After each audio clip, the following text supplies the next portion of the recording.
नमस्ते साथियों, आज के इस वीडियो में हम जानेंगे कंप्यूटर के 10 महत्वपूर्ण क्वेश्चन जो कि राजस्थान पुलिस में पूछे जा सकते हैं। तो फर्स्ट क्वेश्चन है, डोमेन नाम के पीछे डॉट के बाद आने वाले आखिरी भाग को क्या कहा जाता है? तो ए ऑप्शन है डोमेन कोड्स, बी ऑप्शन है ईमेल टारगेट्स, सी ऑप्शन है DNS और डी ऑप्शन है पते के लिए मेल। अगर इसका आंसर देखें कि डोमेन नाम के पीछे डॉट के बाद आने वाले आखिरी भाग को क्या कहा जाता है, तो इसका आंसर होगा ए ऑप्शन, डोमेन कोड्स कहा जाता है। तो ये बहुत ही महत्वपूर्ण क्वेश्चन है।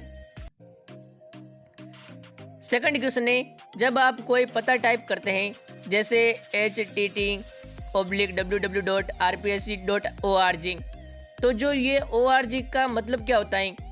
तो ए ऑप्शन है ओरिजिनल वेबसाइट, बी ऑप्शन है कॉमर्शियल वेबसाइट, सी ऑप्शन है ऑर्गेनाइजेशनल वेबसाइट और डी ऑप्शन है एजुकेशनल वेबसाइट। अगर इसका आंसर देखें कि अगर हम कोई पता टाइप करते हैं और जो पीछे हम ORG डॉट लिखते हैं तो इसका मतलब क्या होता है? तो इसका मतलब होता है सी ऑप्शन, ऑर्गेनाइजेशनल वेबसाइट। तो इस क्वेश्चन को भी आप याद रखें। थर्ड क्वेश्चन है, MS वर्ड 2010 के किस टैब में हेडर और फुटर विकल्प उपलब्ध होते हैं या मौजूद होते हैं? तो इसका आंसर तो आप सभी को पता ही होगा, क्योंकि आपने अगर कंप्यूटर चलाया होगा तो इसका आंसर तो आप जल्दी से बता दोगे। तो ए ऑप्शन है व्यू टैब में, बी ऑप्शन है पेज लेआउट टैब में, सी ऑप्शन है प्रिंट लेआउट टैब में और डी ऑप्शन है इंसर्ट टैब में। अगर इसका आंसर देखें तो आंसर होगा इसका डी ऑप्शन, इंसर्ट टैब में हेडर और फुटर उपलब्ध होते हैं। फोर्थ क्वेश्चन है, एक स्लाइड शो में स्लाइड्स चेंज होने पर डिस्प्ले के लिए अप्लाइड इफेक्ट क्या कहलाता है? तो ये बहुत ही महत्वपूर्ण क्वेश्चन है और राजस्थान पुलिस में आया हुआ क्वेश्चन है।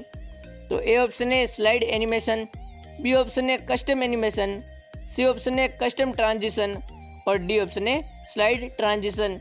अगर इसका आंसर देखें तो आंसर होगा इसका डी ऑप्शन, स्लाइड ट्रांजिशन कहलाता है। जो अप्लाइड इफेक्ट होता है उसे स्लाइड ट्रांजिशन कहा जाता है। 5 क्वेश्चन है, OTP का पूरा नाम निम्न में से क्या है?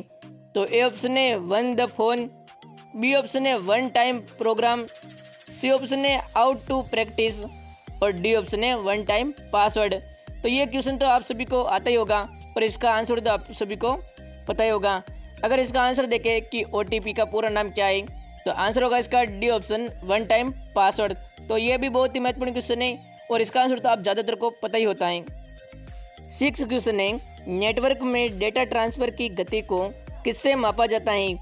तो ए ऑप्शन है हर्ट्ज से, बी ऑप्शन है डॉट्स प्रति इंच से, सी ऑप्शन है बीट प्रति सेकंड से और डी ऑप्शन है वाट्स से। अगर इसका आंसर देखें कि नेटवर्क में डेटा ट्रांसफर की गति को किससे मापा जाता है, तो इसका आंसर होगा सी ऑप्शन, बीट प्रति सेकंड से डेटा ट्रांसफर की गति को मापा जाता है।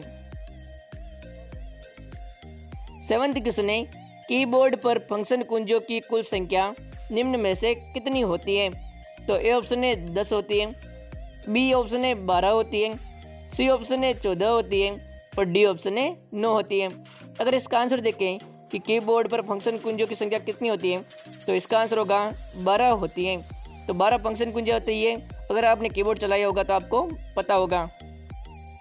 8 क्वेश्चन है, डुप्लीकेट स्लाइड बनाने के लिए निम्न में से कौन सी शॉर्टकट कुंजी काम में ली जाती है? तो ए ऑप्शन है Ctrl+L, बी ऑप्शन है Ctrl+C, सी ऑप्शन है Ctrl+N और डी ऑप्शन है Ctrl+M। अगर एक जैसे स्लाइड है और हमें दूसरी स्लाइड की ज़रूरत होती है तो हम Ctrl+M दबाकर उसकी डुप्लीकेट स्लाइड ले लेते हैं। तो इसका आंसर डी ऑप्शन होगा। 9th क्वेश्चन है, EVM का पूरा नाम निम्न में से क्या है? तो ए ऑप्शन है electronic voting master, B option है economic voting machine, C option है इलेक्ट्रॉनिक वोटिंग मशीन और डी ऑप्शन है इनमें से कोई नहीं। अगर इसका आंसर देखें कि EVM का पूरा नाम क्या है, तो ये बहुत ही महत्वपूर्ण क्वेश्चन है। अगर इसका आंसर देखें तो आंसर होगा इसका इलेक्ट्रॉनिक वोटिंग मशीन, जो कि EVM का पूरा नाम है। अगला और अंतिम क्वेश्चन, कंप्यूटर को ऑन या चालू करने की प्रक्रिया निम्न में से क्या कहलाती है? तो कंप्यूटर को हम चालू करते हैं उसे क्या कहा जाता है? तो ए ऑप्शन है स्टार्टिंग, बी ऑप्शन है टर्निंग ऑन, सी ऑप्शन है बूटिंग और डी ऑप्शन है हाइबरनेटिंग। अगर इसका आंसर देखें तो आंसर होगा इसका सी ऑप्शन, बूटिंग, जो कि कंप्यूटर को चालू करने की प्रक्रिया कहलाती है। तो आज की यूट्यूब क्लासेस में बस इतना ही। अगली क्लास में फिर मिलेंगे। धन्यवाद।